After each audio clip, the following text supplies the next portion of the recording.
They convinced investors they were a tech company. They were renting desks. In 2019, WeWork was valued at $47 billion. Today, it is worthless. Welcome back to Arthur Lee's Adventures. I am Arthur Lee, and today we are conducting a corporate autopsy on one of the most spectacular collapses in startup history. WeWork promised to revolutionize how we work, live, and play. Instead, it became a masterclass in how charisma and venture capital can create a house of cards worth tens of billions. Over the next 13 minutes, we will examine 10 critical moments that transformed WeWork from Silicon Valley darling to cautionary tale.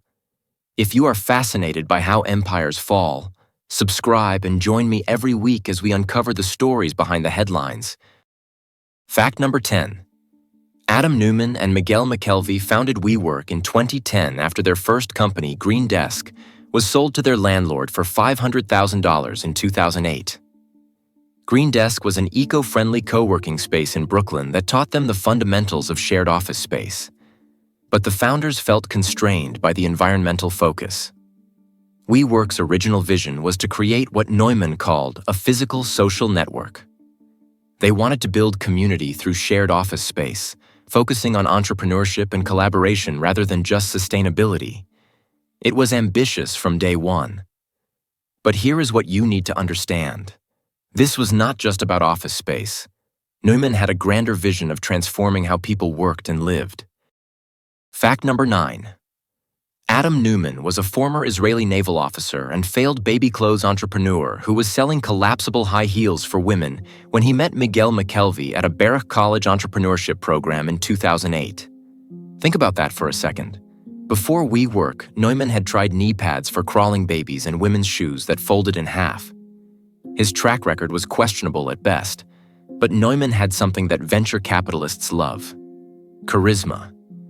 He could walk into a room and convince people that the impossible was inevitable. His unconventional background became part of WeWork's origin mythology. The former naval officer turned serial entrepreneur with a vision to change the world.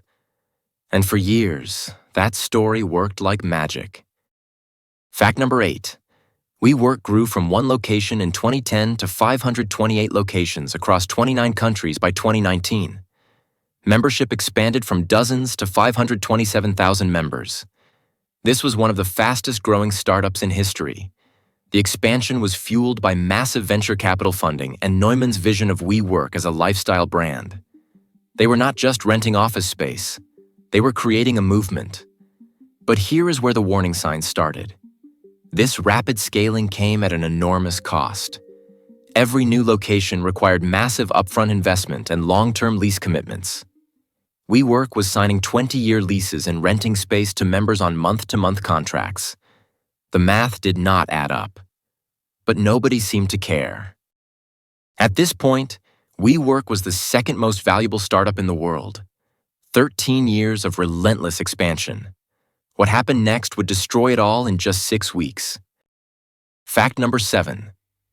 In 2019, WeWork rebranded as The We Company and announced plans to expand into We Grow Schools, We Live residential spaces, and We Sleep hospitality. All this while, their core co-working business was losing money on every location. This empire building represented Neumann's grandiose vision, but it diluted focus and resources when WeWork desperately needed profitability. Investors began asking uncomfortable questions. Was WeWork a real estate company masquerading as a tech platform? Or a lifestyle brand with fundamentally broken unit economics? The company was burning through cash faster than it could raise money. But instead of fixing the core business, they kept expanding into new verticals. Incredible, right? Fact number 6. In January 2019, SoftBank's Masayoshi Son valued WeWork at $47 billion and invested $2 billion. This made WeWork the second most valuable startup globally, right behind Uber. Here's what makes this stunning. WeWork had lost $1.9 billion in 2018 alone. Son famously made investment decisions based on brief meetings and gut instinct rather than detailed financial analysis. He believed WeWork could become a space-as-a-service platform that would revolutionize how people work, live, and play globally.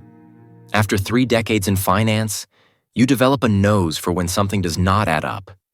A company losing $2 billion getting valued at $47 billion? That smelled like trouble. Fact number 5. In early 2019, JPMorgan analysts privately valued WeWork at only $10 to $15 billion, while publicly promoting the $47 billion valuation. They created a $3 billion credit facility that required a successful IPO to avoid default. Let that sink in for a second. The same bank promoting WeWork's astronomical valuation privately thought it was worth less than 1/3 of that amount. This represented classic investment banking conflicts of interest. JPMorgan needed the IPO fees and underwriting business, but they harbored serious doubts about WeWork's true value. The credit facility created a ticking clock. If the IPO failed, WeWork would face immediate financial crisis. We are halfway through this corporate autopsy, and honestly, the patient was already dying. But what comes next is where the real tragedy unfolds. Which of these facts has surprised you most? I am genuinely curious. Let me know in the comments. Fact number 4. WeWork's August 14, 2019. IPO filing revealed $1.9 billion in losses on $1.8 billion in revenue.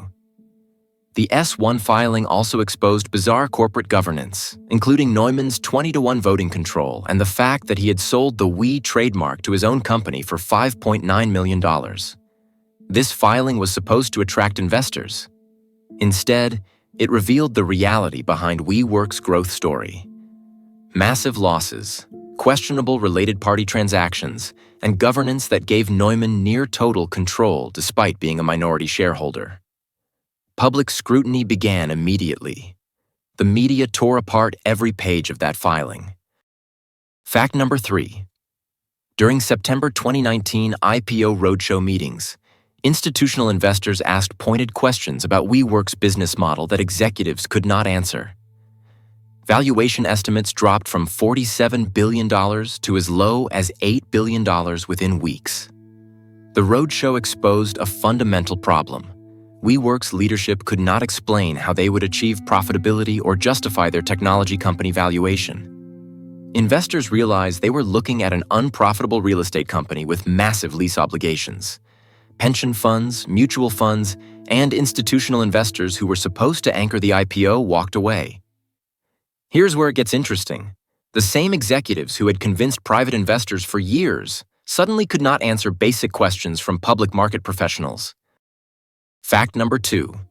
On September 24, 2019, facing investor rebellion and board pressure, Adam Neumann resigned as CEO. He received a $1.7 billion compensation package from SoftBank, while WeWork employees faced layoffs and worthless stock options. This part genuinely bothers me. Neumann's golden parachute while the company collapsed became a symbol of startup inequality. His departure was necessary to save any hope of rescue financing, but the damage to employee morale and public perception was irreversible. Thousands of employees who had worked tirelessly to build WeWork watched their stock options become worthless while the founder who created the mess walked away with over $1 billion. But here is what makes this story truly extraordinary. The most shocking revelation is still to come. Fact number 1. On September 30th, 2019, WeWork officially withdrew its IPO after valuation collapsed from $47 billion to under $10 billion in just 6 weeks. This made it one of the most spectacular pre-IPO failures in startup history. You cannot make this stuff up. The withdrawal came after it became clear that no institutional investors would participate at any reasonable valuation. This marked the end of WeWork as a high-growth startup and the beginning of its transformation into a distressed asset.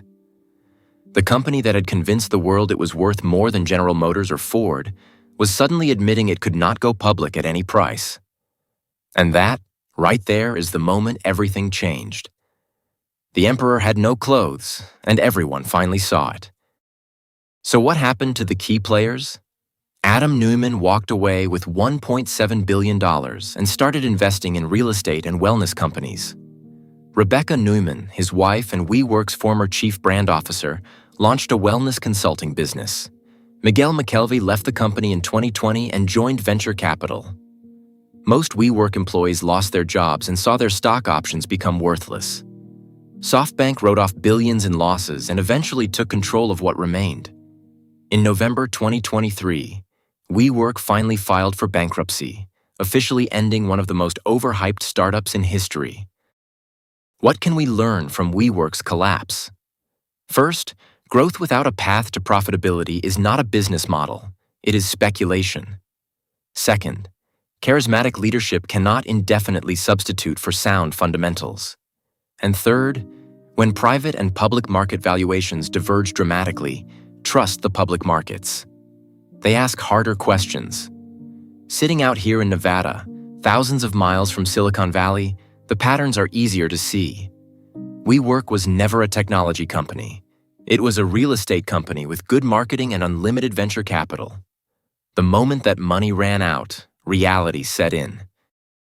Remember, this video is for educational purposes only. It is not financial advice. Always do your own research and consult professionals before making any investment decisions. Which moment shocked you the most? Was it Neumann's billion-dollar exit while employees lost everything? Or the fact that WeWork burned through $47 billion in valuation in 6 weeks? Drop it in the comments. If you want to see more corporate autopsies, subscribe and hit the bell. Next time, we are examining another corporate giant that fell even faster. That is another chapter of business history uncovered.